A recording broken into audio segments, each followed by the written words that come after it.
tanishamiz.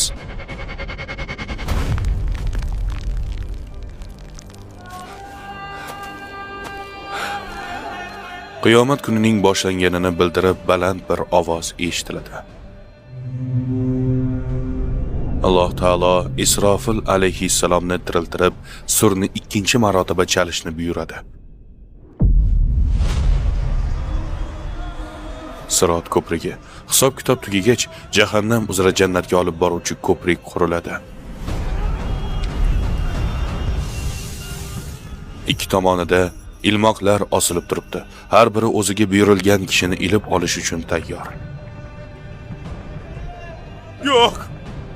Yordam beringlar! Yo'q! Ovozlar Rahman haybatidan jim qolmish. Qadam tovushlaridan boshqa hech narsani eshitmassiz. Bu kunda ularning og'izlariga uramiz. Nima kasb qilganlari haqida bizga qo'llari so'zlar, oyoqlari guvohlik berar. Dunyo hayoti tugadi. Birin-ketin barcha farishtalar, hatto o'lim farishtasi ham vafot etdi.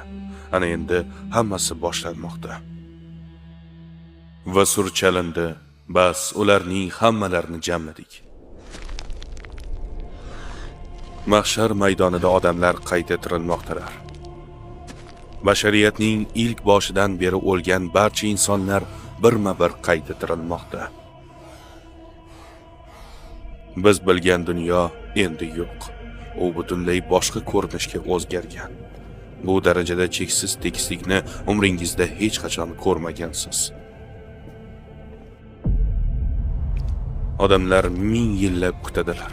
Har bir kishiga amallar kitobi berilib, hisob-kitob uchun chaqiriladi. Ularning har bir amallari mezon tarozisida tortiladi. So'ngra Sirot ko'prigi quriladi va nihoyat oxiri do'zax yoki jannat bilan tugaydigan yo'l boshlanadi. Insonlar birin-ketin barcha ishlarga guvoh bo'lishadi.